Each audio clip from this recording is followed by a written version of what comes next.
सध्या लोकसभा निवडणुकीचे वारे वाहत आहे आणि याच अनुषंगाने अहमदनगर दक्षिण लोकसभा मतदारसंघामध्ये आता सुजयदादा विखे तर दुसरीकडे निलेश लंके उभे राहण्याची शक्यता आहे। यामुळे पाहूयात आता लोकांच्या मनात याबाबत काय कौल आहे। बैल बाजार या ठिकाणी आपण आलेलो आहोत आणि आज आपण या ठिकाणी शेतकऱ्यांची काही प्रतिक्रिया घेणार आहोत की लोकसभे निवडणुकीच्या अनुषंगाने निलेश लंके विरुद्ध सुजयदादा विखे अशी फाईट होण्याची शक्यता आहे। आणि आज आपण या ठिकाणी पाहत आहोत की सर्व शेतकरी या ठिकाणी या बैल बाजारामध्ये आलेले आहेत आणि आता चला आपण पाहूयात की या बैल बाजारामध्ये या शेतकऱ्यांच्या काय प्रतिक्रिया आहेत। शेळी बाजारामध्ये या ठिकाणी शेतकरी आलेले आहेत, आपण त्यांना लोकसभेबाबत थोडेसे काही प्रश्न विचारूया। या लोकसभेमध्ये सुजयदादा आणि निलेश लंके हे उभे राहणार आहेत आणि तुम्हाला काय वाटतं, नेमकं काय परिस्थिती आहे? आम्हाला वाटतं सुजयदादाच येतील असं आम्हाला एक वाटतं की सुजयदादाच येतील। सुजयदादा कशामुळे येतील, तुम्हाला काय काय दिसलं काय? हॉस्पिटलचे काम, बाकीचे खासदारकीमध्ये केलेले काम त्यांचे, त्याच्यामुळे ते सुजयदादाच येतील असं आम्हाला। तुम्ही सध्या जे पंतप्रधान नरेंद्र मोदी यांचं सरकार आहे त्याबाबत तुम्ही समाधानी आहात का? हो, समाधानी आहोत ना। आपल्या देशासाठी एक माणूस म्हणलं तर नरेंद्र मोदीच हा देशाला चांगलं काहीतरी घडू शकतो आणि देशासाठी काहीतरी पुढं हे करू शकतो। आपल्या त्या याच्यातून मोदीच यावं अशी सगळ्या जनतेची इच्छा आहे किंवा आमच्या आणि निलेश लंके हे सुद्धा उभा राहण्याची शक्यता आहे, ते निवडून येतील का आपल्या या जामखेडच्या आसपास म्हणा की या दक्षिणेमध्ये त्यांचं काय आहे? दक्षिणेमध्ये सुजयदादाचे ते निलेश लंकेची शक्यता कमी आहे। विखे आणि लंकेत फाईट होईल अशी शक्यता आहे, तर तुला दोन्हीपैकी कोणाचं काम चांगलं वाटतंय व्यापारी म्हणून?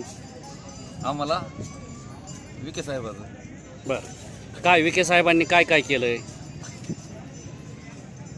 चांगलं काम केली सगळी व्यवस्थित, आपले रस्त्याची ह्याची त्याची। म्हणजे दोन्हीची लढत तुल्यबळ होईल, विखे निवडून येतील असं वाटतंय का? वाटतंय ना। जामखेडच्या बैल बाजारामध्ये आपण आता आलेलो आहोत आणि या ठिकाणी आपण मुळे हे शेतकरी आहेत आणि त्यांना आपण पाहूयात की नेमकं या लोकसभेबाबत नेमकं त्यांना आपण प्रश्न विचारणार आहोत की या लोकसभेच्या निवडणुकीच्या अनुषंगाने तुम्हाला आज सुजयदादा विखे हे उभे राहणार आहे आणि एकीकडे निलेश लंके उभे राहणार आहे, काय वाटतं तुम्हाला, कोण निवडून येईल?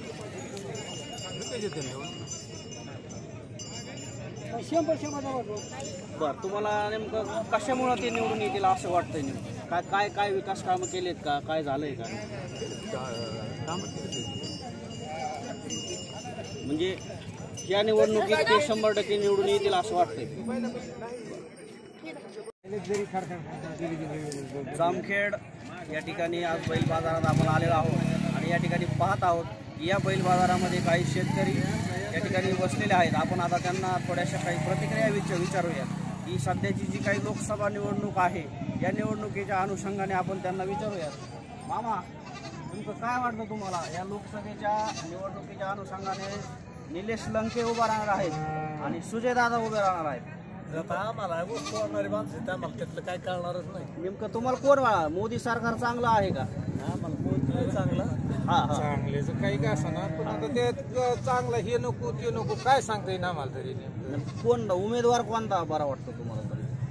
तसं सगळे सारखेच येतात आम्हाला। बैल बाजारातील शेतकरी या ठिकाणी बसलेले आहेत आणि त्यांना आपण एक प्रश्न विचारूया की या लोकसभेमध्ये एकीकडे निलेश लंके उभा राहण्याची शक्यता आहे आणि दुसरीकडे सुजयदादा विखे यांचं भाजपकडून तिकीट फिक्स झालेलं आहे, तर नेमकं काय वाटतं तुम्हाला सुजयदादाबद्दल? सुजयदादा कसं आहे, शेतकऱ्याच्या पाठीमागे जी काही कुठलाही पक्ष उभा राहील किंवा शेतकऱ्याच्या पाठीशी जी राहील ते पक्ष हमखास निवडून येईल। त्यांच्या कामावर तुम्ही समाधानी आहेत का? मागच्या नाही, आपल्याला पक्षाचं काही घेणं देणं नाही कुठल्या। आम्हाला फक्त शेतकऱ्याला जी समजा एखाद्या पिकाला जर उत्पादन खर्च किलो मागे 10 रुपये खर्च येत असेल त्याच्या 3 पट निव्वळ नफा मिळाला पाहिजे। म्हणजे 3 पट म्हणजे जर 10 रुपये खर्च येत असेल तर ते त्याचा विक्री दर हा 40 रुपये किलो असला पाहिजे। अशा पक्षाला किंवा अशा पोटरांना आम्ही अवश्य मत सांगतो।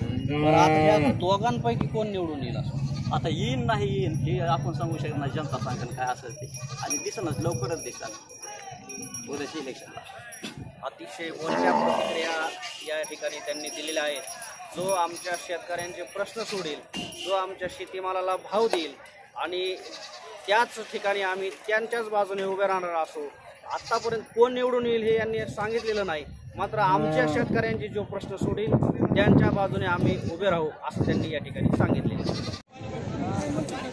सध्या आपण जामखेड येथे बैल बाजार या ठिकाणी आलेलो आहोत आणि तसं पाहिलं तर जामखेडचा बैल बाजार हा 4 जिल्ह्यांच्या सरहद्दी असल्यामुळं खूप मोठ्या प्रमाणात या ठिकाणी हा बैल बाजार भरतो आणि या बैल बाजारामध्ये काही शेतकरी आलेले आहेत. आपण त्यांना विचारूया की या ठिकाणी जो आज लोकसभेची जी रणधुमाळी सुरू आहे त्या लोकसभेच्या या संबंधी आपण त्यांना काही प्रश्न विचारणार आहोत की या लोकसभेमध्ये आज आपण पाहत आहोत की एकीकडे निलेश लंके व दुसरीकडे सुजयदादा विखे हे 2 उमेदवार रिंगणात आहेत आणि निलेश लंकेंचं आज अद्यापही काही फायनल नाही, पण ते पण सुद्धा निवडणूक लढवणार आहेत. तर काय वाटतं तुम्हाला या दोघांच्या बद्दल? तुम्हाला नेमकं सुजयदादा विखे पाटील यांच्याबद्दल काय वाटतं? सुजयदादा विखे पाटलांनी सोय करावी बाजाराची, जामखेडच्या सावली करावी, जनावरं घेऊन रस्ते व आणि उन्हामध्ये थांबावं लागतं शेतकऱ्यांना. जनावरं लायलाय करतात पाण्यासाठी. आणि जर समजा तुमच्या ह्या सर्व सोयी त्यांनी सुजयदादांनी म्हणा किंवा ह्या भाजप सरकारने जर सोडवल्या तर तुम्ही त्यांच्याशी पाठीशी उभा राहणार का? तुम्ही त्यांच्या पाठीशी जर हे तुमच्या सोयी पूर्ण केल्या? हा, आम्ही त्यांच्या पाठीशी राहू ना. आमच्या जामखेड बाजारला जर त्यांनी शेड केलं, बाजारात शेळ्यांच्या बाजाराला, गुरांच्या बाजाराला सावली उपलब्ध आणि पाणी उपलब्ध करून दिलं तर बाद झालं आम्हाला. तुम्हाला काय वाटतं लंके निवडून येतील कसं? शक्यतो लंकेंची कारकीर्द चांगली वाटते बरं का. कोरोनामध्ये त्यांनी खूप काही लोकांसाठी केलेलं आहे, पण सुजयदादांनी पण हॉस्पिटलचे त्याचे काम आणि हॉस्पिटल ओपन करून लोकांना सुविधा दिल्यात. निवडून कोण येईल तुम्हाला काय वाटतं? तुमचं मत काय? शक्यतो सुजयदादासाठी वाटतंय बरोबर, तेच निवडून येतील असं वाटतं.